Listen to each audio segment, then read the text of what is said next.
Welcome, everybody, to Tulsa, Oklahoma. We are live. It's July the 18th, 2025. Live from Tulsa, Oklahoma, Into the Fire, the #1 true crime show of the several crime shows that are on KGRA Digital Broadcasting. I'm blessed to be here, and I look forward to Friday nights, each and every Friday night. And I'm glad to be here with everybody tonight. I'm so excited. We have got a legend in the house tonight, and that is Lenny DePaul, probably and arguably one of the most recognizable US Marshals ever. And I'm talking ever. And I was kind of laughing with him saying probably Rooster Cogburn or Wyatt Earp is in the list. But then you got Lenny DePaul, and probably a lot of the younger generation doesn't even know who the other two people that I'd even met. So super excited to have him here. He is somebody that I had on my short list to have on the podcast for a long, long time. I want to send out a birthday wish to Joan West, who is going to be 78 years old right around the corner. Joan West is from Milford, Nebraska, and her daughter had messaged me on one of the many social media things. I think it was Instagram. Yes, happy birthday, Joan. This is a surprise to her because she didn't know we were going to be mentioning it. And it's not her birthday tonight, but it's coming right around the corner. And her daughter said that she's about to be 78 and she is an absolute fan of the first 48. And of course, we appreciate that. And we appreciate all the people that tune into that show and send nice messages and on and on and on. It means a lot. And, Lenny's part of the A&E family from back in the day as well. So no doubt that he got a ton of messages along the way. I kind of chatted with him a little bit, and I have to tell you, and you're going to see this for yourself. If you've never seen him on TV, or if you've never seen him do a podcast or any of that, or speak, he does a lot of speaking. I think you're in for an absolute treat. He is one of those kind of people that is just you'll see why he was so successful.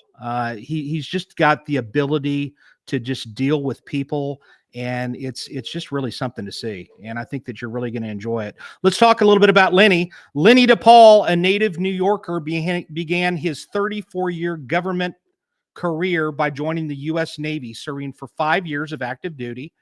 He then worked for the U.S. Secret Service for over 5 years before he transferred to the U.S. Marshals Service, where he retired as Chief Inspector/Commander after 24 years of hunting violent felony fugitives across the globe. As a former military law enforcement operator, Lenny's hands-on expertise, along with leading over 350 investigators from 92 different federal, state, and local agencies, makes him one of the most recognized, as I said earlier, and respected manhunters in the world. Lenny is also globally recognized as a TV news personality ever since 2009, when Manhunter's Fugitive Task Force aired for 3 seasons on A&E.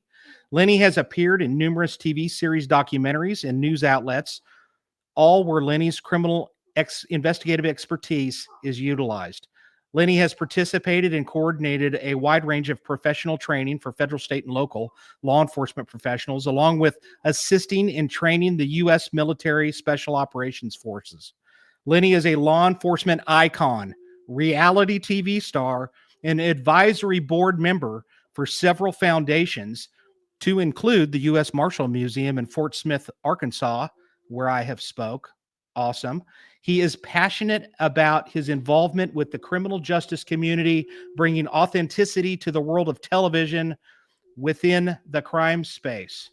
Also, with Lenny's wealth of knowledge and creative mind, he is an asset to any production team seeking his 18 years of filming experience and 3 decades of law enforcement expertise.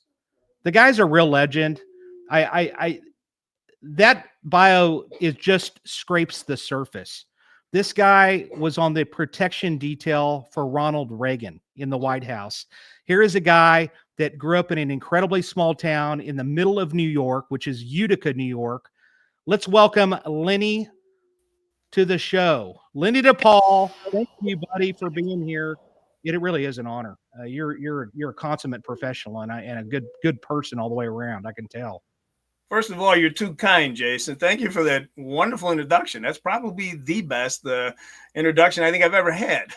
But look, looking forward to this. Thanks for having me on. Of course, I know you, and you're historically what you've done, and we're brothers from Jump Street here. So looking forward to having a conversation with you. That's right. I'm really honored. Tonight's the first night I've met him in person. I know some mutual friends of his, and no doubt we're going to have a good time tonight. And let's just start off, man. You start your life out in Utica, New York, of all places, to elevate yourself. Tell me about how you ended up getting what the beginning of your life was like. Well, it was an interesting life, actually, now that I look back at it. But Utica, New York, a small town in upstate New York, central New York, actually. I actually lived with my grandmother. I slept on a couch for about 7 years. I still got the spring marks on my back. But she was great. Sadly, she died in my arms when I was a teenager, and I really didn't have much direction. Loved football. I was a quarterback for 4 years at the high school up there, and played some baseball, basketball, whatever. So I was an athlete. But I did not look at any colleges. I ended up joining the Navy at the age of 17, and I'll never forget my first day in boot camp, Jason. They come screaming and yelling 6 o'clock in the morning. Everybody's nervous and shaking, and this master chief petty officer, rather, he comes up to me and he says, "Sir, you know what Navy stands for?" And I'm shaking. "No, sir." He says, "Never again volunteer yourself. Get down and give me 50 push-ups."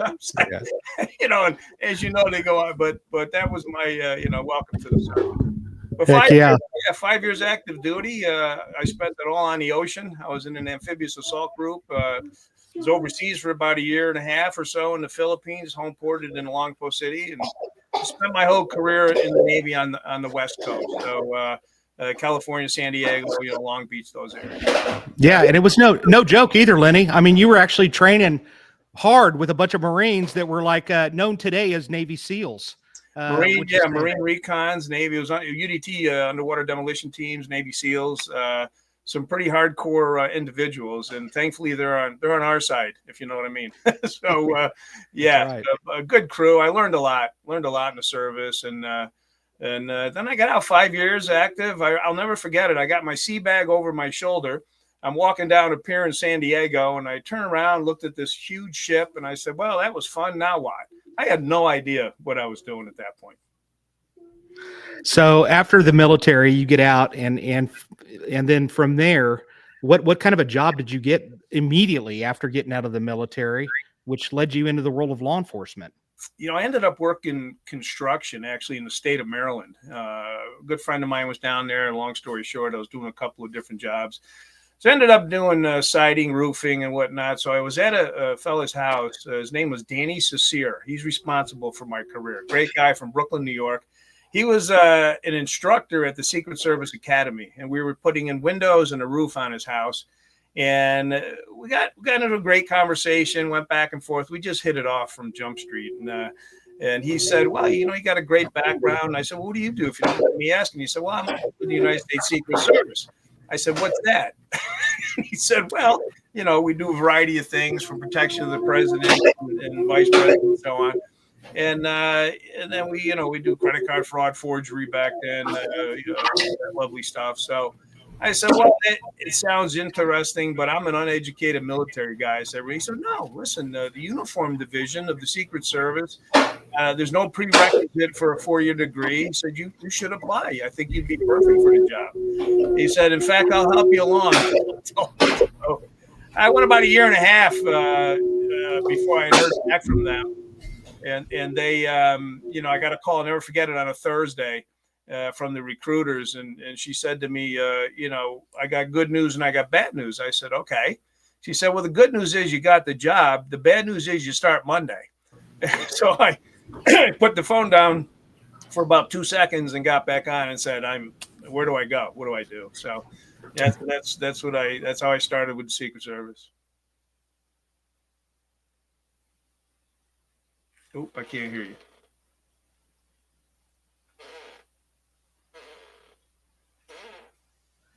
There we go. Sorry, I had hit mute. Let me tell you why I did that. My 7-year-old grandson is at my feet. And so You could probably relate, Lenny. So Yeah, that's right. anyway, I had to mute it temporarily because I'm getting him removed for a minute. But anyway, so what happened was is that you go to Glencoe, Georgia. When you go from Glencoe, Georgia, and they train you to was that for the U.S. the uniform patrol that you were getting trained there? Yeah, Secret Service, right. They train at the Federal Law Enforcement Training Center in Glencoe, Georgia. And then the Secret Service Academy is in Beltsville, Maryland. So I went to Georgia for, I forget now, several weeks, and then back to Maryland through the Secret Service Academy. And then right out of the academy, yeah, they took a bunch of us, and I was assigned to the White House with President Reagan. And I was like, I'll never forget the graduation and whatnot. You're going to foreign missions. You're doing, and they sent, I think, about 10 of us. You're going to the White House, and God, here I am from upstate New York. I got nothing. And all of a sudden, I turn around. I'm at the White House in 1984 with President Reagan's second round that he had gone. I was actually there for the inaugural. So yeah, I spent about 3 years at the White House with the president, and I'll tell you some great stories there. I mean, President Reagan, being a Hollywood guy, and put the politics aside, what a great guy, so personable. I don't care if it was Gandhi, Gorbachev back then, Margaret Thatcher, they loved him. I mean, he walked into a room, he just glowed.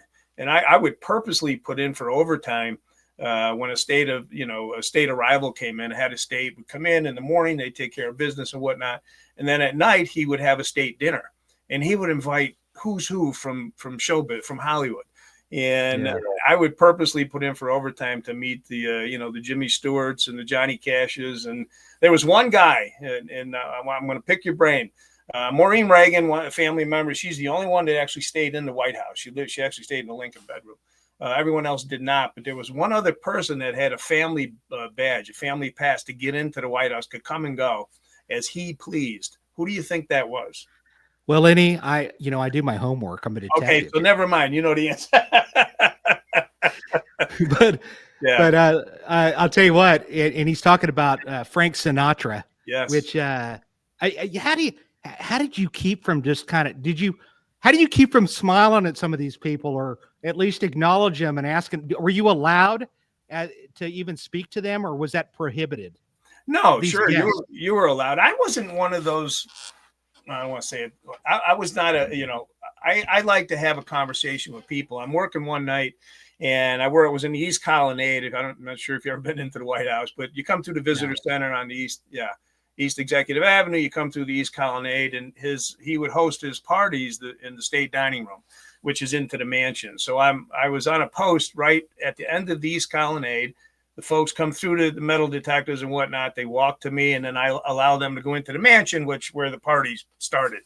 So who's walking up the East Colonnade? And I was a huge fan of All in the Family, if you remember Archie Bunker. Yeah. And who's coming up is Gene Stapleton, Edith Bunker. And I'm like, oh my God, Jimmy Stewart was there that night, Chevy Chase. I mean, just a whole lot and they checked their egos at the door. When they were at the White House, they were not, who they wanted to be, in Hollywood. But anyway, so here comes Edith Bunker or Gene Stapleton. And she walks up to me, and I kind of, stopped her, and she says, "Oh, good evening." I said, "Good evening." I says, "Before I let you in, you have to do something for me." She says, "Oh, sure. What's that?" I said, "I want you to take a step back and at the top of your lungs yell, 'Hey, Archie!' As loud as you can." Like she looked at me and she's like, didn't say it. She's backed up and it echoed through the East Colonnade. She's over my right. What's going on? And I said, "Go have fun." She made my night. But anyways, All in the Family was, I could tell you about every episode. Loved every episode. Oh my God. Well, I remember watching it when I was a kid. It's amazing. Too. It's amazing. It's amazing what they were able to say on that show back then. So you, as a Secret Service, and I'm just curious, and if you can't answer this, I totally get it. But as a Secret Service in there, I mean, have you been to basically every square inch of that White House? Oh yeah, 100%. Yeah, I could tell you spots that you probably don't want to hear about. But yeah, no, I mean, from the West Wing, the obvious, the Oval, the Roosevelt Room, Situation Room. I mean, we had to know every inch of that, from the West Wing to the mansion, and there's several floors there as well that you probably can't see half of them, but and the East Wing as well. East Wing is where our locker rooms were and where the First Lady's offices are and whatnot. So, Yeah. but no, it's hasn't changed.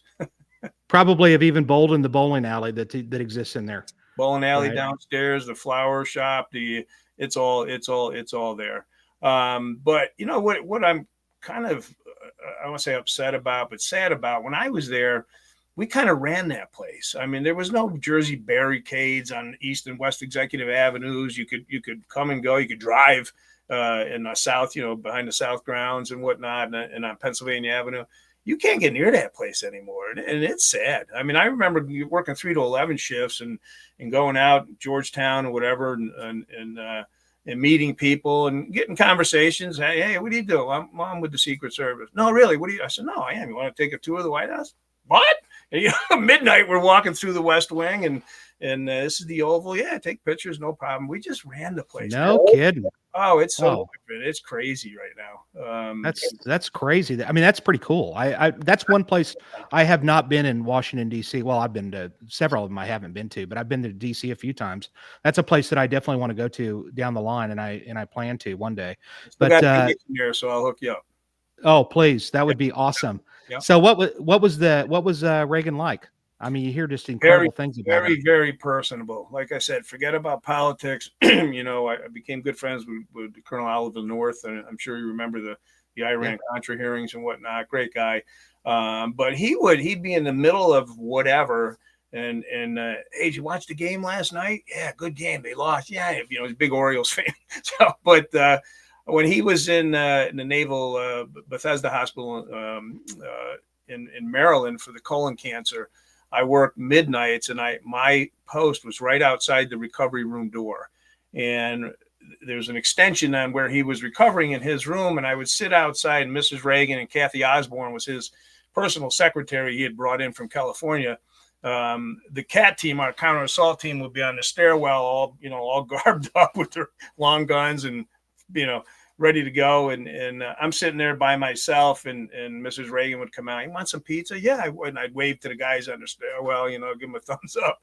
I'm eating pizza with the First Lady and Kathy. I really enjoyed myself. So one night, real quick story, about 2 o'clock in the morning, the Navy corpsmen, they would come up, and the morgue was like downstairs, but intensive care was on the same floor, and the elevator was not far from his. So I had to watch this elevator. So I became friendly with the guys, the corpsmen that would bring, sadly, the deceased bodies from intensive care down to the morgue. And you'd be in homicide, you gotta get this. But anyways, so I come back from chow one night, and it was like maybe 1 a.m. The doors open up, and the guys are there, and they got a gurney and whatever, and they're going down. And I said, all right, good to see you guys. Take care. Within maybe 10 minutes, again, beep. I hear the beep. I look. Elevator opens up, and the 2 guys are sitting there, and they said, this is really, really sad, but it's really, and he's stuttering. So I walk over to him. I said, are you okay? Well, all of a sudden, his partner jumps up from under the sheet, and I screamed. I said, you son, and here comes the doors open up, the counter. Yeah. I was like, no, take it easy, everything's okay. But they got me. They got me. They set me up. Man, what an experience! I mean, I know that there's probably there. Oh yeah, and there has to be some sort of a level of secrecy, because you are privy, or you're standing nearby, and you can't help but listen. I mean, you can't help but hear what's being talked about from time to time, and you've heard things that just nobody knows still to this day, I'm sure. Yeah, absolutely. Yeah. Well, what our clearances and whatnot, they're up there good. So you're absolutely right. But the training was great. I mean, I come in right after Reagan was shot, so I can tell you anything you want to know about the attempted assassination, because our boot camps, we tore that whole thing apart, and everything went wrong, from communications to McCarthy sitting there with his Uzi and flapping in the and whatnot. But it was quite a scene. I mean, Hinckley was, I mean, he had every round hit somebody, and he used these 22 caliber bullets that were mercury loaded tips, and thankfully the round that Reagan caught exploded on impact, hit the door, and then lodged under his arm. He didn't even know he got hit. I think it was Jack Parr threw him in the car and jumped on him, and he thought he broke his ribs from Jack jumping on him. In fact, when he sits up, he started spitting up blood, and they you couldn't get over the air. The radio communications were so chaotic, and the president, they ended up going. They called GW and said, "We're going over here." I think it was like a 6 minute, maybe 4 minutes, that nobody knew where the president of the United States was, which is unheard of. So, you couldn't get through on any radio contact or anything. So, Wow. So we ended up going to GW, and of course, the funny line when he's getting ready to go under, he looks up and he says, "Hope you guys are all Republicans." And they put him out. But what a great man. He was just, like I said, I traveled with him. I was on an advance team for a while.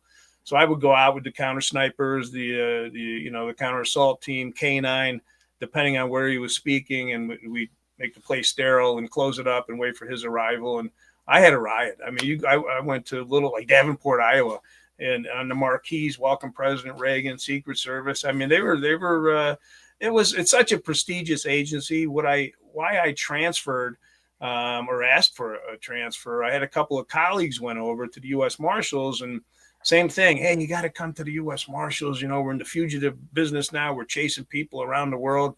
And I said, "What's a U.S. Marshal?" I really didn't know.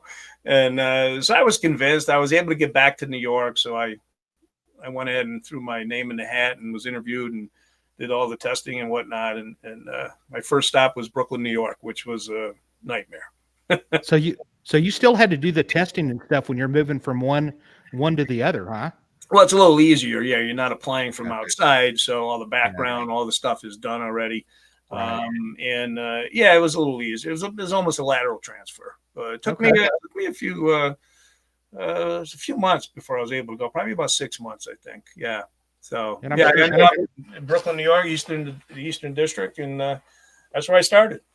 And I'm sure if they needed a reference, they could have just asked the president, and that would have probably paved the way a little bit. Well, the Secret Service, and unfortunately, I was in the reserves at the time with the Navy, and I had to come out because they don't allow you to be in the reserves or even the inactive reserves. The Marshal Service, yes, but not the Secret Service. So yeah, they look good on a resume. Absolutely. So you do your training, you get into the U.S. Marshals, and then kind of you go to Brooklyn. You say that's your first spot, which I mean that's got to be a dream for you. I mean, New York City's the bomb anyway. Really, I love it. So I'm sure you wanted to get. That's like a dream place for you, right? Yeah. Well, you hit the ground running. That's for sure. I mean, it's not. The U.S. Marshal Service, as you know, it's the oldest federal law enforcement agency in this country. 1789, George Washington appointed the first 13 U.S. Marshals. So we're the oldest agency. It's such a storied agency, Jason. I mean, people don't know. You got the Bureau, the FBI out there with 28,000 agents. We've got 4,000. I mean, so put that into perspective. We always do more with less. But in the variety of law enforcement that the U.S. Marshal Service does, is phenomenal. I mean, from the witness protection program to, I know they're protecting the Supreme Court justices now and the judicial folks and whatnot. We have the asset seizure program. Any money that comes in, anything that's seized, from fast cars to big houses, we control and do all that. Of course, the investigative operations division, which I'm a little prejudiced. I mean, that's where I spent my whole career in the fugitive program. So when I got to Brooklyn, I had to rotate through these other divisions. You had to do a couple of weeks in the witness protection program. You had to do a variety of different things. So when I got into the fugitive program, the boss at the time, he was an Italian guy from Brooklyn, and we kind of hit it off. But he kept me in the warrant squad, and I was one of the lucky ones in the entire agency. I never left. I did the rotating stuff for about a year, transporting prisoners. I was with John Gotti back in 1992. They pulled me off the street. I transported him, Sammy, and Frankie the whole time he was on trial in 92. I can tell you some crazy stories with him. But and then I never left the warrant squad. So I got pretty lucky, and I spent pretty much my whole career in hunting violent felony fugitives, terrorists, murderers, rapists, arsonists, gun runners, the worst of the worst. Yeah. I mean, that's got to be within the U.S. and I'm just guessing, that's got to be within the U.S. Marshals. I mean, I know that everybody that I've talked to over all these years of being in law enforcement, everybody, oh, I want to be a U.S. Marshal. I want to chase guys and get the fugitives and stuff. But man, that's got to be the most coveted position within the U.S. Marshals, I'm guessing. Is that right? Oh, people, they knock your door down to try to come into that division. Yeah, definitely. I mean, don't get me wrong. There are others that just want to, do their time, transport prisoners, go to court, work in these other divisions and whatnot. But the investigative operations division, what I did in the warrant squads, especially now, post 9/11, the government, in fact, the Congress felt it necessary that we look in our own backyards. The FBI, focusing on domestic terrorism, and rightfully so. They mandated us to establish permanent fugitive task forces throughout the country. So the New York, New Jersey Regional Fugitive Task Force, where I was the commander, that was the flagship or the model, if you will. And it's, we hit the ground running, and they had specific language in their mandate that said, and they listed them, target, terrorists, murderers, just the ones I listed. And so we weren't going after, we weren't going after deadbeat dads or turnstile jumpers. We were going after some pretty violent people, all of them averaging anywhere from 4 to 6 prior arrests. And to put this into perspective a little bit, I mean, my task force here in New York, we were averaging anywhere from 100 to 110 arrests a week, just in my region alone, of violent people. Think of those numbers. I mean, the Marshal Service, on an average yearly, arrest about anywhere from 80 to 100,000 violent felony fugitives across this country. It's and they wonder why the jails are bulging. I mean, it's crazy the amount of people that they, and their task forces. We now have 8 regional fugitive task forces throughout the country, and of course around the ground in several countries overseas as well. So it's very hard to stay on the run, Jason. I always say you can run, but you can't hide. When you run, you only go to jail tired. Yeah, that's a good saying. And I'll tell you something, Lenny, and you already know this, but the technology of today is absolutely, I mean, and you didn't even have that back then, and you guys were still killing it. You know what I mean? Which is really a testament to your guys' work ethic and so forth. And I will say this just real quick, on any police department throughout this country, your all-stars are in those task force. I mean, the task force that exist, and I think you can mention how did these task force actually originate? You said yourself you're the flagship, so you were kind of the first of all of this to happen because of the money after 9/11, right? Right. Well, we were the model and flagship for the rest of the country. Los Angeles, they were stood up probably about 6 to 8 months after we were.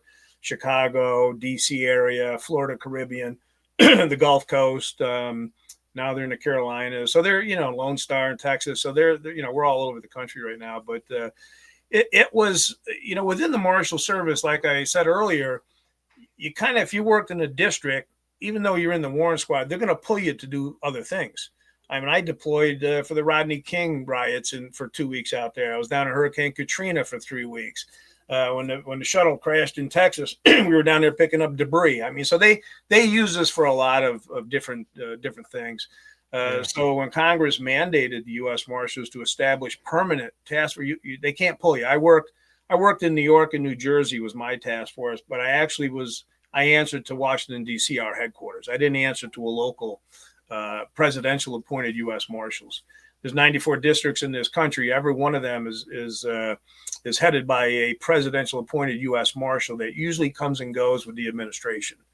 Everyone else comes up through the ranks to the chief. Chief deputy is the highest ranking, U.S. Marshal. So having, being permanently assigned to a task force was great. And bringing the state and locals on board. I started with 3 offices. We had about probably 30 investigators from maybe 10 different, agencies. And right now, and when I left, there was about 380 full-time investigators from over 90 different federal, state, and local agencies. Think about that. We're operating out of 13 offices. Everyone working together at the speed of the internet. You talk about technology. I always like to say I like to talk about our trade craft, not teach it. But our electronic surveillance units, our technical operations group, our financial surveillance units, these guys and these men and women, they're hitting on all cylinders. I mean, they are out there doing God's work. And I'll tell you what, 7 days a week, holidays, weekends, they don't sleep. And thankfully they're around. So people, as George Orwell once said, people sleep peaceably in their beds at night because rough men stand ready to do violence on their behalf. Well, these are the men and women that are out there doing God's work and keeping our communities a safe place. Yeah. Tulsa police had as a fugitive warrant unit as well. And they just caught a murder suspect for me yesterday. There's people that are always like, hey, don't you need, you need to get with them and tell them. I don't interfere. They know what they're doing. They find people that don't want to be found, and they're exceptionally good at it. And I let them do what they need to do. Like, if you need me to do something, let me know. But I'll give a shout out to Gene Watkins, who's one of the supervisors here in Tulsa, and I have no doubt that he's a fan of you as well, Lenny. So you do this. You're doing your thing there. You have elevated up the ranks. Did you pretty much stay in that area your whole career of US Marshals? Yes. New York. I was in New York. I had the task force we were stood up in May of 2002, right after 9/11. And until I retired a few years back, I never left. I was in New York. It was the New York, New Jersey Regional Task Force. Which has got to be an incredible area to work because that city is so big. It's 8.5 million people, or 8 million people in New York City alone. Concrete jungle. Yeah. And listen, I didn't live there, but my opinion of it is I love it. I love New York. And I'm sure that's got to be challenging. Every time I've had an experience with NYPD, I really look up to them. There are a lot of just superstars that work at NYPD. Believe me, they're awesome agency, consummate professionals as well. They're just incredible. So while you were there, you elevate up through the ranks, and how did that show US Marshals kind of come about? Well, here's a great story for you, Jason. I'm a little busy in New York. We're hitting on all cylinders, 100 miles an hour. I get a call from our public affairs office, said these two producers in New York are looking to talk to you. And I said, well, I'm a little busy. Give them my number. I'll get back to them. So I avoided them. I just didn't have time to entertain any, requests and whatnot. So one day, this person that worked for me, she says, there's a couple of guys at the door. They wanted to talk to you. They're producers. And I said, who is it? And then they said the name. I said, oh, these guys have been calling me. I said, all right, bring them in, put them in the conference room. So I go in, I sit down, and they're, hyper, can't sit still. Oh, thank you so much. And, and the one guy says to me, he looks at me and says, this is a parole office, right? And I said, well, parole is here, but there's 89 other agencies as well. And he looked at the other guy and he says, we hit the mother load. He goes, so they give me this concept. Here's what we'd like to do, blah, blah, blah. I said, okay. I said, I'll get back to you. So I called the chief public affairs in DC, and I tell him, and he said, oh, this is great. He said, what a wonderful way to show the American taxpayers on how some of their money's being spent. I said, are you crazy? I said, I'm so busy. I said, I don't have time to do all this craziness. So I lost. They sent over the producer from A&E, Laura Fleury. She was great. I get introduced to her. And then, of course, the production folks come in. And, 62 episodes later and 3 seasons, I was never home. It was insane. You've been in front of the camera enough and shot some shows where it's hectic. Pickups alone on the weekends and oh geez, we did this, and we we had a little bit of editorial control. So when these episodes would come out, excuse me, I'd get called into their office in Manhattan, have to sit down and go through and post, look at everything, and then these episodes would go to DC, and our general counsel, the attorneys would look at it, my division folks would look at it, public affairs. It was a process, and then finally it would go to air, would come back, and they do the color and music, all the lovely stuff, and it was a very positive show for us. I was a human punching bag, but it was good. Our recruiting lines were ringing off the hook, and nobody knew what a U.S. Marshal was, and kind of put us on the map a little bit. We batted 1,000. We made an arrest in every episode. So, and it was good. It was really, and it kind of blossomed for me after that. I've done several other shows, and which was great because as Brian Dennehy once told me, he said, good. He said, now you can yell cut in the middle of a shootout. I said, you got a point there, Brian. Yeah. So. Yeah, that's interesting. So what a lot of people don't realize is that I'm sure you didn't get paid to be a part of that show either. Wow. We don't get paid. The agencies don't make any money to do that. And one of the main reasons for it, and I'm sure that they sold it like this to you guys as well, it was recruitment.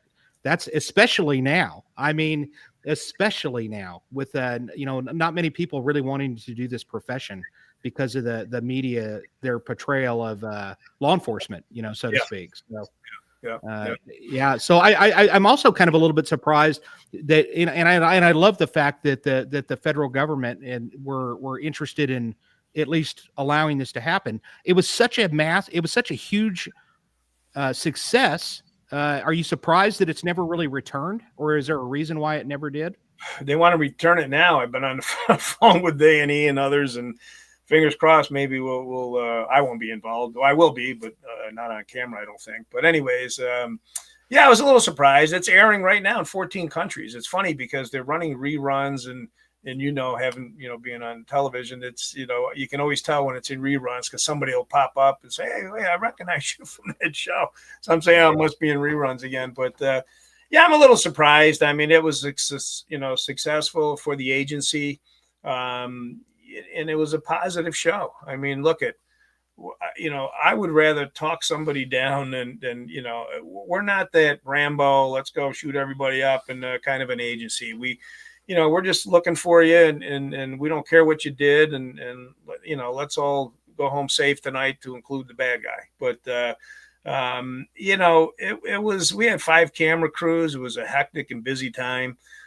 There were some things that went on that didn't make it to episodes, but nothing bad. I mean, it just, you're going 100 miles an hour, and when human instincts turn into animal instincts and you're chasing these people that don't want to go to jail, it's a tough job. I mean, the training, I was a huge proponent of training.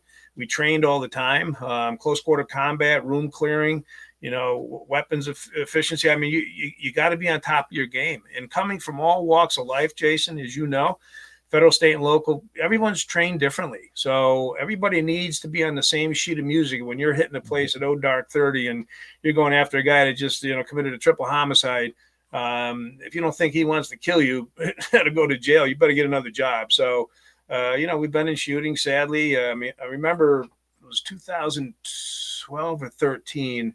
We set a record that nobody liked setting. We had more task force officers killed in the line of duty than in our, at the time, 230-year existence. And it was sad, but the director at the time, Stacy Hilton, she was awesome. She had, here's how much money you need. We need to train. And we did. I mean, we hit the ground running and we saved lives. The equipment's important, state-of-the-art stuff, ballistic shields, everything was afforded to the state and locals, as well as our federal partners. And we were safe. I remember we trained this one deputy sheriff in New Jersey, and they hit a place at 5 o'clock in the morning. Guy didn't come out, but he sent 4 rounds through the door. The first round hit him right in his ballistic shield, right in the glass. So think about that. He was just recently trained. He had his ballistic shield with him. Sadly, when it hit him, he turned and he caught a round in his side. And he was fine. He was, in fact, he went back to work. But, training is important. So I was a huge proponent of training. Absolutely.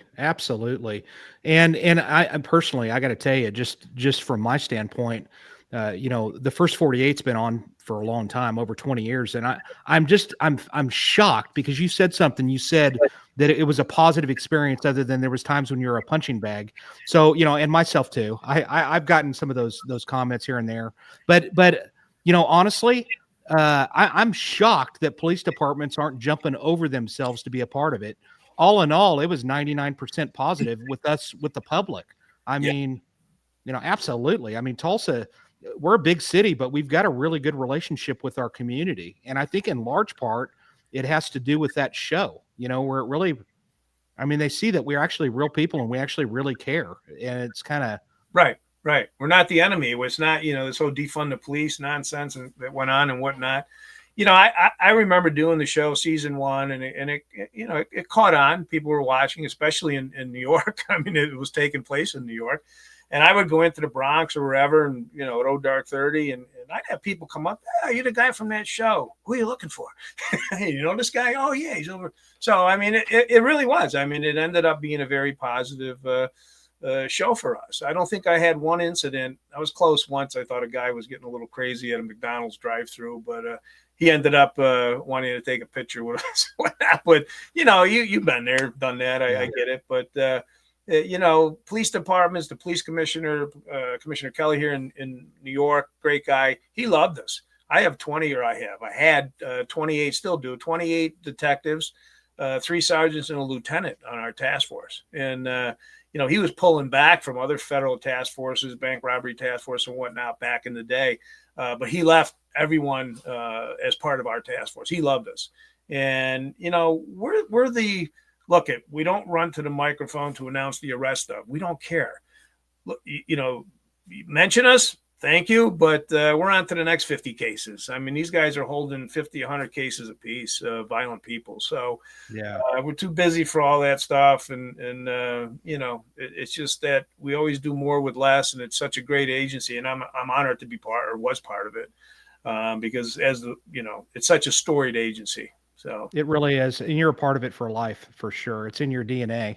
So from there, and you've been to the US Marshal Museum in Fort Smith, and what an epic place. They did a first-rate job on that museum. It's incredible.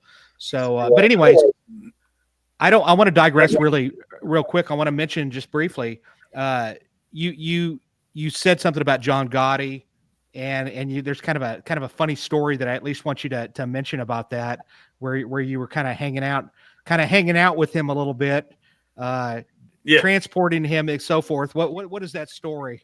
Well, the Dapper Don, Sammy the Bull Gravano, Franco Lacazzi, the 3 of them were on trial in 1992. I got pulled off the streets to escort him from the Metropolitan Correctional Center in Manhattan, which is on one end of the Brooklyn Bridge, over the Brooklyn Bridge into the Brooklyn Federal Courthouse every day for the 3 months or so he was on trial. So I would take my little motorcade in at 6 a.m. I'd go up to the 3rd floor by myself. The 3 of them would be sitting there dressed, ready to go. Cuff them up and whatnot. John always had something funny to say. Hey, Lenny, you got change for 100? Yeah, it's great, John. He said that yesterday. So, he is what he is, right? I mean, he's a character. So we're on the elevator, fooling around all the time, going down to 1. Sammy, hey, you were a boxer. You look like a fighter. I said, no, Sammy, I'm a lover. I'm not a fighter. Gotti's elbowing him in the back, shut up. It's just they're going over to Brooklyn Bridge. Hey, there's a Little Italy. I know some people down there. Why don't we go get breakfast? Okay, John. Yeah. So one day I show up and I'm upstairs. I walk in, Frank's sitting there, John's sitting there, quiet as a church mouse. There's no Sammy. I don't say nothing. I get on the elevator, hit the button. Yeah, going down to 1. I got the cavalry downstairs. So now I'm going to be the funny guy, right? So I turn around, I look at John. I said, where's Sammy? What is he, a rat now? If Looks could have killed, I had no idea the night before the FBI brings him on board Team USA. If Looks could have killed, I'd have been dead on that elevator. Of course, the next day, front page of every newspaper. I was like, oh my God. So fast forward. Did John know? Did he know? Oh, 100% he knew. Are you kidding me? Yes. No. So he did before you even said that. Oh, yeah. Wow. Okay. Oh, yeah. No, they knew. Yeah. I didn't know. I didn't care. I'm just here to give you a ride across the bridge.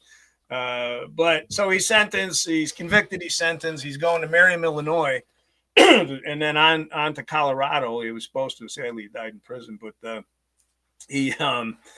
so I got him in the back of my car. We go up to a nondescript location where our Con Air flies in, our Boeing 747. They pick up all the federal prisoners from the districts in the area, and they're designated throughout the country in the federal system, as you know.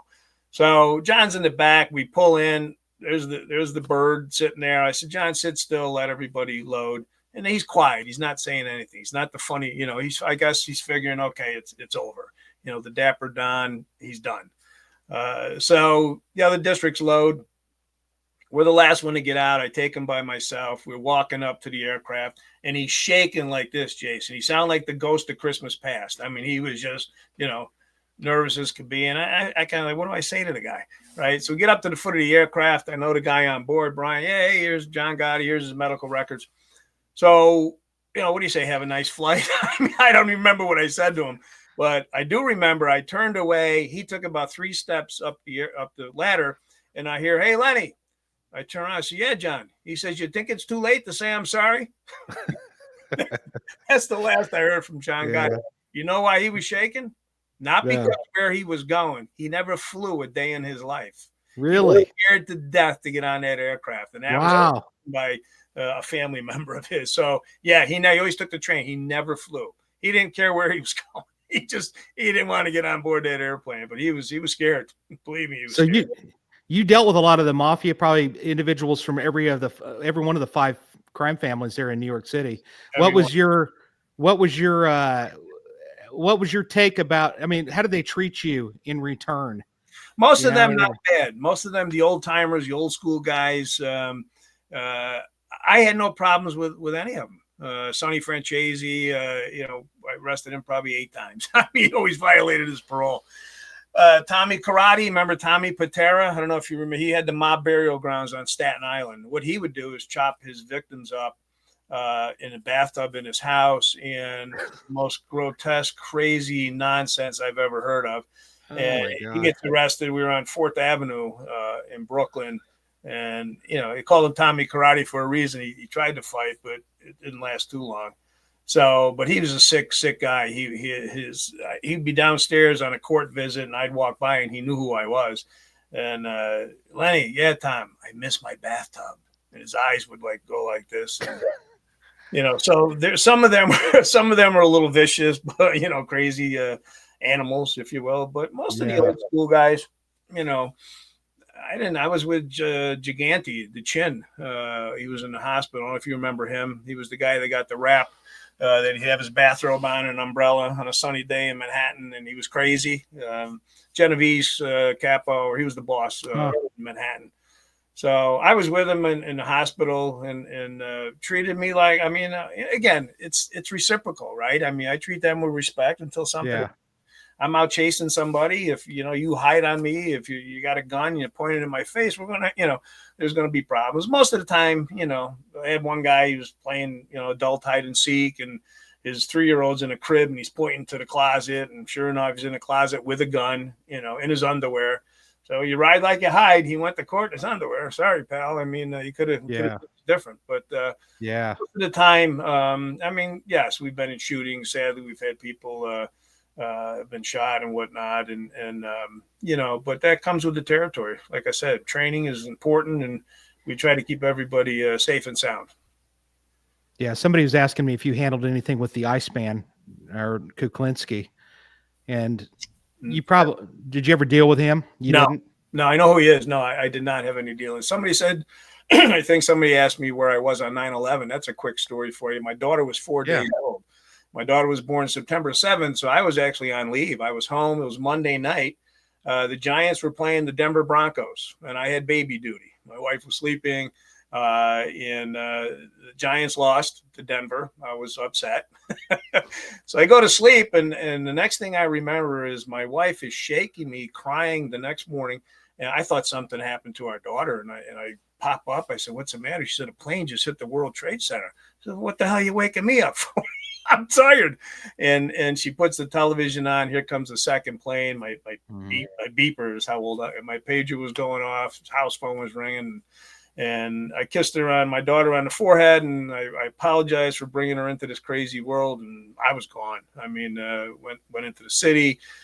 We actually, US Marshals took over all level 4 airports at that point. So I was a supervisor at JFK Airport, trying to straighten things out there for about a month. And then I get a call from my bosses in DC, and they said to me, "You got to come down." I said, "I'm a little busy, boss. I don't know if you heard, a couple planes hit the."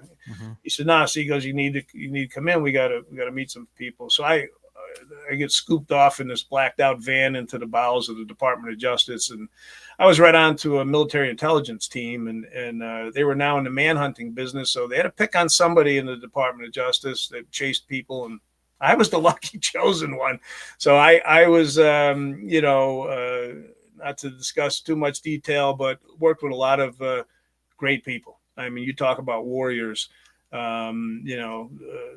these are the folks that, they were in Fallujah before the war started, if you know what I mean. So they, what a great group, looking at high value targets, helping out as best as I could. And making a lot of sense to these brainiacs, if you will. They would probably kill you in about 2 seconds, but a great group of people from all walks of life, Green Berets, SEAL Team 6. I mean, I can go on and on. And so I was there, spent a lot of my time at a spot in Virginia, deployed. I was in Afghanistan, doing some fun stuff over there. So it was an interesting time. My daughter today, she's graduated from college, and she never lets me forget about, oh, you weren't there for this. Oh yeah, you didn't go to that because of, I'm singing to the choir. I get it, but I was a little busy, honey. Yeah. So that's where it was on 9/11. Somebody had asked that question. Have you written a book, or have you thought about it? Thought about it, but I'm a humble look. I know, but it's just God. Just the thing I do. It's not, we're doing something we like. I enjoyed my 3 decades chasing bad people across the globe. And you arrest some homicide suspect, as you do every day. You just save somebody else's life, and they don't even know it. So that's where you get satisfaction from, not from writing books and things of that nature. It really is. I'll tell you what, you have to have moments where you're just sitting there going, my gosh, I came from Utica, New York, and not that that's a bad thing, but my gosh, I mean, the stuff that you have seen, done, the people you've met, it's just incredible, really. It honestly is. Now, I'm going to probably jump around here just real quick, because I do want to talk about the other shows that you were a part of, et cetera, and maybe what your future holds. Not only have you done that, you basically, hey, out of curiosity, hey, what would your advice be to somebody wanting to be a U.S. Marshal today, or getting into the feds, or what's the best agent you've ever seen as far as what you're looking for? Well, great question. I sat on the interview panel for 7 years in New York City. So I was, interviewing candidates that would come in, and it was a structured interview. I think it still is. But afterwards, once they got through the first half of the interview and did all this stuff, and they got the blessing, they came back in for for things where we would kind of put them in hypothetical situations and whatnot. And I always looked for I had Rambo would come in and kill everybody, and then I had somebody that's been on the job that would not protect themselves or their partners if it was a life-threatening situation. So you get from one extreme to the other. Here's what I looked for. You never get a second chance at a first impression. So as soon as you walk through the door, you're shaking hands, you're being told to sit down, you're polite and the yes nos, and you're thinking safety. You're not going to, because I would put them in hypotheticals, stuff that I've been involved in. I'm in the Bronx one night going after a guy, and we hit the door. He actually answers the door. We've arrested him before. We know him. He runs to the back bedroom, so we get in there. He's in the bedroom. He's in his underwear. Get dressed. I forgot his name. And out of the closet comes probably a 12-year-old little girl holding a water pistol, pointing it at us, saying, "You better let my daddy go, or I'm going to kill you." So, you've identified it. It's a water pistol, and I'm trying to befriend, I'm talking her down. And we actually, at the end of it, we were kind of laughing. He was kind of laughing. But so I would put the candidates into that situation and say, and all of a sudden the closet opens up and there's a, 13-year-old girl standing there with a gun saying, "Let my daddy go. What are you going to do?" And you would get a variety of different answers. "Oh, you got to kill her. She got a gun." Or I don't know. I said, "Well, what are you going to do? She's pointing a gun at you. She, if you don't let her father go, she's going to kill you. Who are your partner?" I can't shoot her. I just can't. Oh, bang. She just killed your partner. Now you need to go, or I would get, "Oh yeah, you got to kill her." And I said, "Well, that's nice." And the next morning in the, front of the New York Times reads, "US Marshal, kills a 13-year-old with a water pistol." Now come in and explain to me what happened. So, it was a no-win situation, but you want to see how they're going to react. I'm going to look for safety. I'm going to call for backup. I'll set up a perimeter. We got all day, so barricaded suspects, even hostage situations we've been in and whatnot. It's all about, as I'm singing to the choir, I get it, but it's all about how you read and react, so to speak. And our training is very important. We're trained as SWAT officers. We don't have time to wait for a SWAT team. We do all that ourselves. So close quarter combat, room clearing, all that stuff. We're provided with state-of-the-art equipment. We certainly know how to react in life-threatening situations, and everybody wants to go home, to include the bad guy, safe. Yeah, So that's what we try to do. absolutely. Hey, and I wanted to make sure I mentioned this or ask this. Who was probably, and I know this is kind of a tough question for you because you've dealt with so much evil, but who out of all the people that you had chased after was probably the scariest for you? Man, that's it. I'm sure it's tough because you got so many. It's tough only because, as I told you earlier, we arrested 100 to 110 people a week just in my region alone. Yeah. Cases that kind of pop out, and I've been asked this question, and I never have a great answer, but I was involved with a DC sniper case, John Muhammad and Lee Melville, if you remember them. Yeah. they were, because we were chasing ghosts. We had no idea. And so that was an interesting case. There was a guy out there, his name was Stefano Procopio. I don't know if you remember back in the 1980s, they blew up this train in Bologna, Italy, the Red Brigade, killed everybody. He was the last fugitive out there. He ended up in Manhattan. So we got his case. Interesting. It was funny how it went down because we had a girlfriend of his we thought was, we get up on some, I always say I like to talk about our trade craft, not teach it, but we're looking at a phone and we had a pretty good idea. She was talking to an unknown and it was him. So long story short, we see her traveling down from the Bronx with surveillance teams following her. She gets to a location. We're right outside Robert De Niro's restaurant in downtown Manhattan.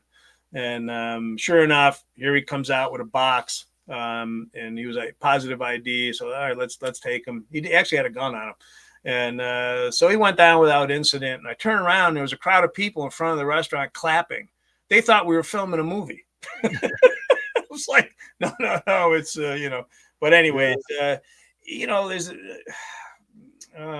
there's just so many. I hate to, I'm Bucky Phillips in upstate New York that shot and killed the state troopers, the escape cases, Dannemora. I mean, I could go on and on and on. It's just, as you know, there's just so many, but so many interesting cases. I had an old timer, an old Jewish fella from Brooklyn, New York, who was the hashish marijuana guy here in New York City in the 1980s.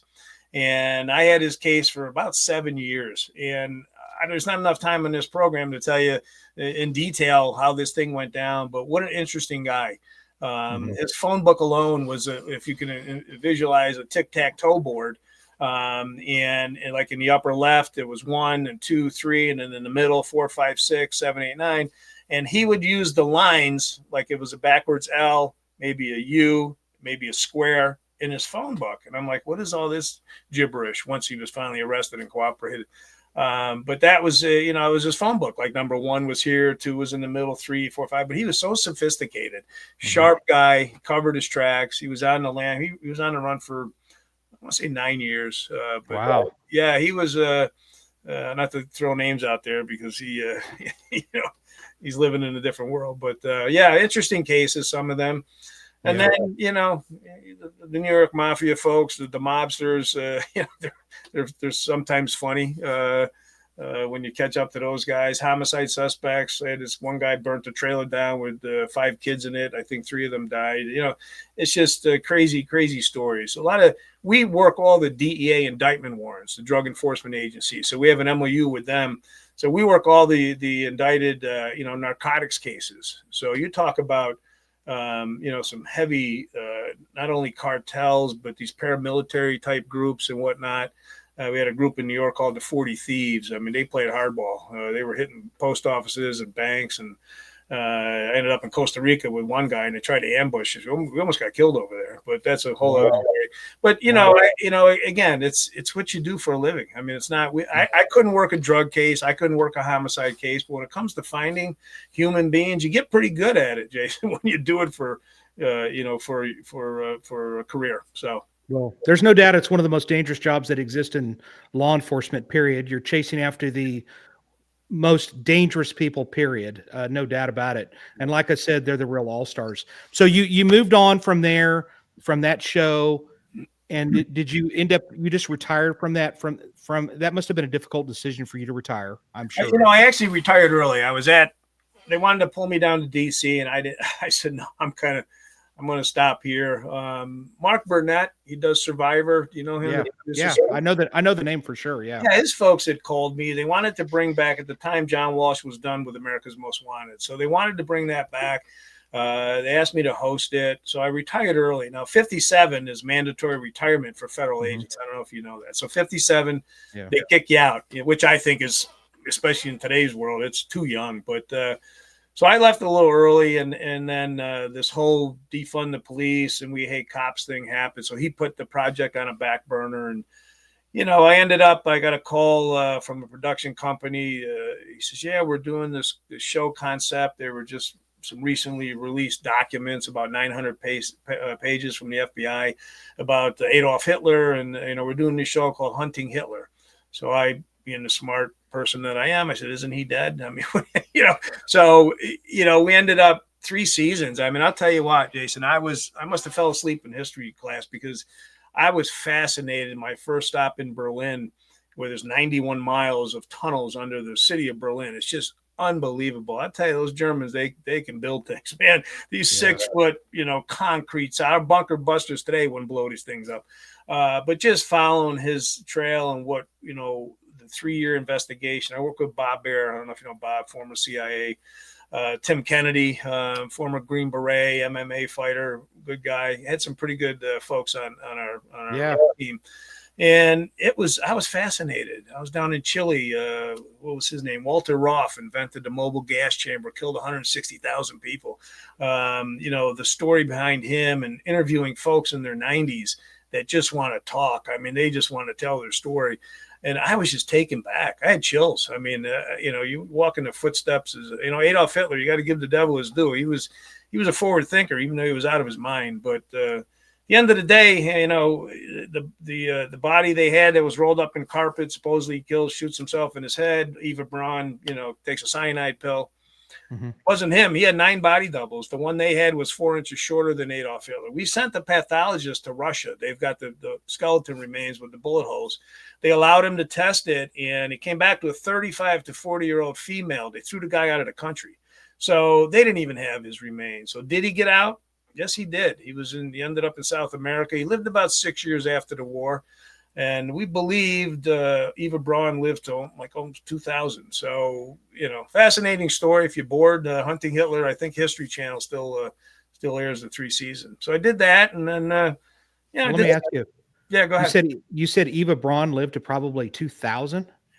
Gerard Williams was an investigative journalist that worked with us. Great guy. He wrote the book Gray Wolf.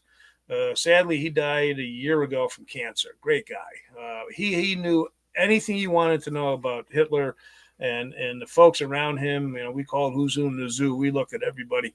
He was the go-to guy. And he feels that she lived to around 2001 and actually had a daughter that we were trying to find. But they ended up, as these networks often do, they killed the show after 4 or 3 seasons. Yeah. But we were ready to go on.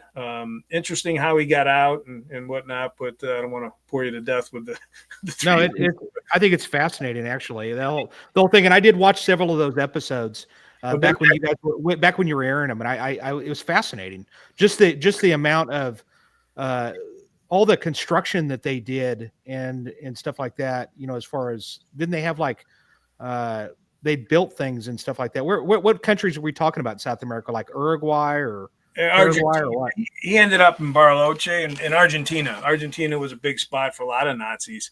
The rat lines, even through the Vatican. We actually went to Italy and filmed there and talked to some pretty interesting people at the Vatican on how they were, I don't want to say taking care of a lot of Nazis, but the Catholic Church. I mean, everybody's everybody's gets around too, or gets a pass, I guess, a mulligan. But the passports that were being passed out, and everybody ended up south. I mean, it's amazing the cemeteries that we were in and the swastikas and things we were finding down there. They were flooded with Nazis after post-war. You got to remember too that Stalin at the time, all the intel agencies, they were all looking for him post, when the war was over. They knew he got out. So it's just, the war's over, front page of the newspapers, Hitler's dead, and let's move on. Wow. Well, I believe you. I certainly believe you. And somebody was asking what show this was. It's Hunting Hitler. And I think it was on History Channel, and you can go to, I think History's got an on demand that you can literally go back and watch the episodes on there. So if I'm not mistaken, Lenny, you probably know, but yeah, no, you're right. Yeah. Hunting Hitler. And it's still, you can definitely see it. 3 seasons we did. I forget how many episodes, but if you're into that type of history and whatnot, I'm like, I was fascinated once I hit the ground running, and the things we were uncovering, and the folks we were talking to, and it was just mind boggling. I mean, it was really interesting for me. And I'm not really, big history buff kind of, but I was for this. I enjoyed it. I think that's fascinating. And actually, so you did that. The thing came to an end. Did that thing of doing something for John Walsh when he ended up going, he left. Yeah. Did that ever kick off? And if so, what was the name of that show? It did not. They never. Okay. Yeah, Mark Burnett never came back with it, and they liked it. They wanted to do something, but sometimes they get a little hesitant when things not everybody's on the same sheet of music, I guess. Yeah. Well, you would have been the logical choice for me. I mean, you're the guy, honestly. So, you're my new hero. I appreciate it. But so you got go ahead. Go ahead. I was going to say John Walsh, great guy. He's done a lot of good for us, and him and his son. I think now they're doing a show. So, yeah.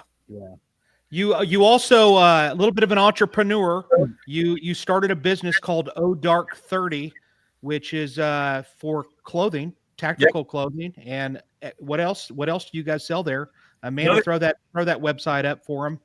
I appreciate that. Another great story. My wife, who's in the fashion business, during COVID, they shut her office down in Manhattan. She's home, and she comes down to my office. She's got a great idea. I said, "What's that?" And I said, "Why don't we do a tactical clothing line with boots?" And I said, "Because I'm retired and I really don't want to do that." And here, I lost again, Jason. We stood up a company. It's the letter O Dark 30. I thought that was a cool name because we all say that in the military and whatnot. Mm-hmm. And odark30.com, it's tactical clothing and whatnot, boots, and we're building it out now. And we're having fun with it. I was out at the SHOT Show, of course, and different conventions and whatnot. And police departments locally they love our boots. Military as well. So it's taken off. It's doing well. We're new and we're learning, but something different for me.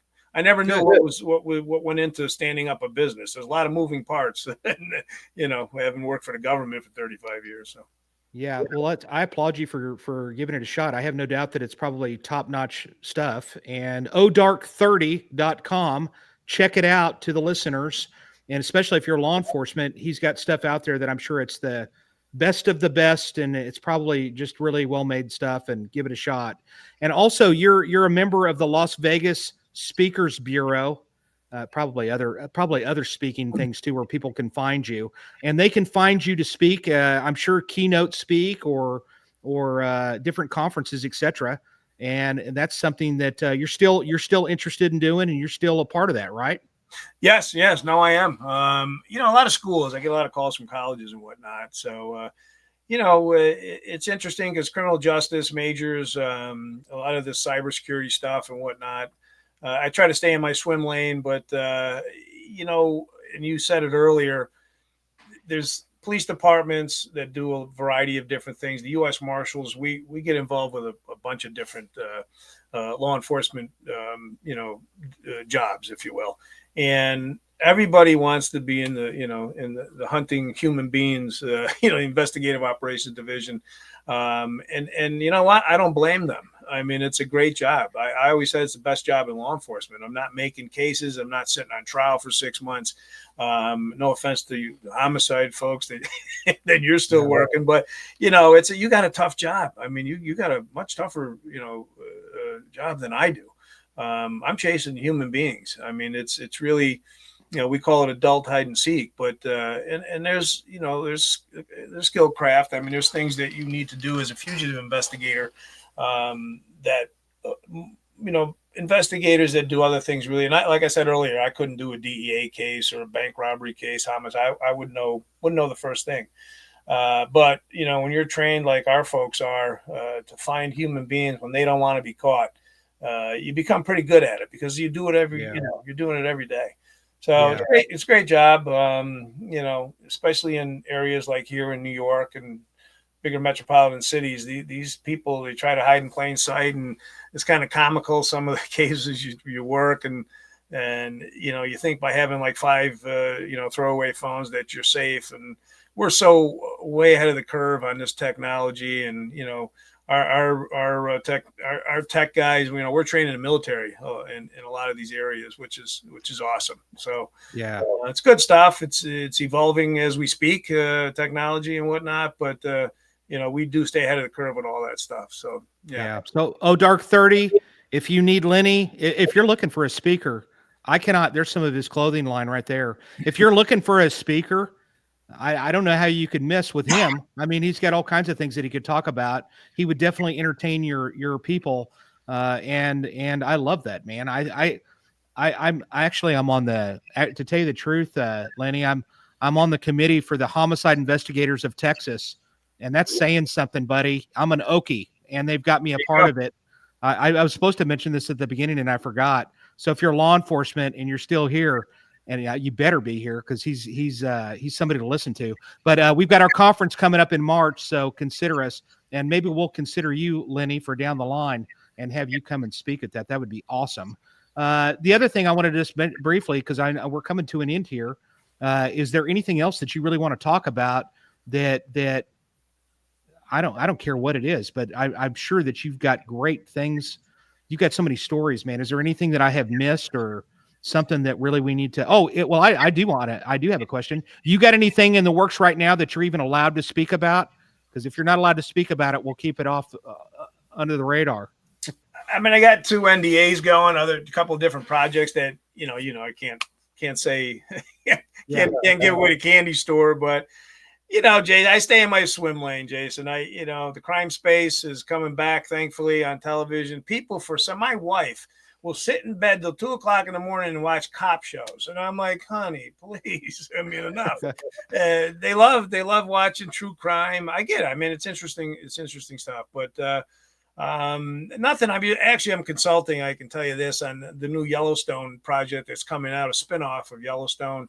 One of the characters, Luke Grimes, who's a country singer, he plays a US Marshal now. So I got a call the other day, and I'm in contract, waiting on a contract for that gig. So I'll help him out and try to get him to shoot straight when he's got to take somebody out in Wyoming. But a couple other TV projects, and I do, and I've been helping out a little bit between us and whoever's listening with the Border Czar and they're picking my brain a little bit about a task force concept and how things have been successful with the US Marshals and what we've done. And no sense in Mr. Homan reinventing the wheel, but I'm on their side, and I'll help as much as I can, which I have been for several months. And so I keep my finger on the pulse, Jason. Good. I'm getting old, but I'm still here. Do you still live in the New York region, New York City area? I do. Yes, we're still here. If I ever find myself up there, you know what I'm going to do? I'm going to let you know. And then me, you, and Dominic Polifrone. I don't know if you know Dominic. We're going to go. We maybe need to have to go to the Bronx, and he says it's the best Italian food ever is up in the Bronx. And he's the guy. He's the ATF guy that was responsible for getting the Iceman. And so he's good people. I know good people. Well, you ever come to New York? Well, I'll find you first of all. But if you don't, call me. But you better get a hold of me. I'll take you to a couple of spots that I know where he's going up in the Bronx. But I got a couple of spots in Manhattan I think you'll like too, and Brooklyn too. Done. We'll do it. Hey, listen, man, I can't thank you enough. You can find him on Twitter or X. You feel free to follow him. Like I said, if you had a good question for him, I have no doubt in my mind he'd probably respond to you. And just man, you're just a good person, Lenny. And I appreciate the fact that now I know you. I'm going to call you my friend, and I really, really appreciate knowing you. You're one of those guys that I look up to in this world. Believe me. You kept saying about how dangerous or how hard my job was, buddy. I might get a paper clip or a paper cut at work. You know what I mean? You guys are the ones. Stop, Jason. Look, I salute you and your folks every single day. Are you kidding me? The job you have to do, the things you have to see, the people you have to please. and then We you got to appreciate solve it. a case. You're the We best in appreciate business, and I do. Thanks, I salute buddy. all you guys. Yeah, Thank you, great buddy. job, great work. All right, everybody. I got to thank Amanda over here. She's been flooding us with questions, but I answered her 9/11 thing, so I'll give a shout out to Amanda. No, that's a good question. Actually, I'm glad you answered that. That's interesting story. Lenny, thank you very much. I can't thank you enough. Your time is valuable. And ladies and gentlemen, once again, I want you to consider Lenny for speaking. Watch Hunting Hitler on the History Channel. It's on demand. Check it out. I'm going to look forward to the work that you're going to be doing on this Yellowstone thing. If they're looking for an old homicide detective, you can mention my name. That's fine with me. Mo Plenty, old, but I'll mention your name. Mo Plenty is a part of that show. He's actually a fan of the first 48. And there you go. Yeah, and maybe we'll bring back another US Marshal show. You never know. Hey, I'll be watching, and I'll definitely be a fan of it for sure. Can't thank you enough, ladies and gentlemen. Thank you all for being here. You know that this show is not a show without you, and it means the world to me, and it means the world to Lenny. Lenny, don't click off of here. After we spin out, I'm going to talk to you briefly, and then I want everybody to watch. Tell your family to watch this episode. Watch any of the other episodes on my YouTube page, Detective Jason White.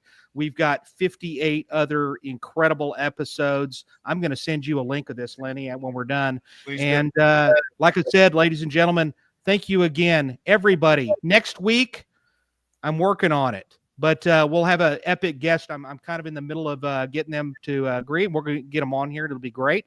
And so next week, we'll be here live again. And until then, take us out, Amanda.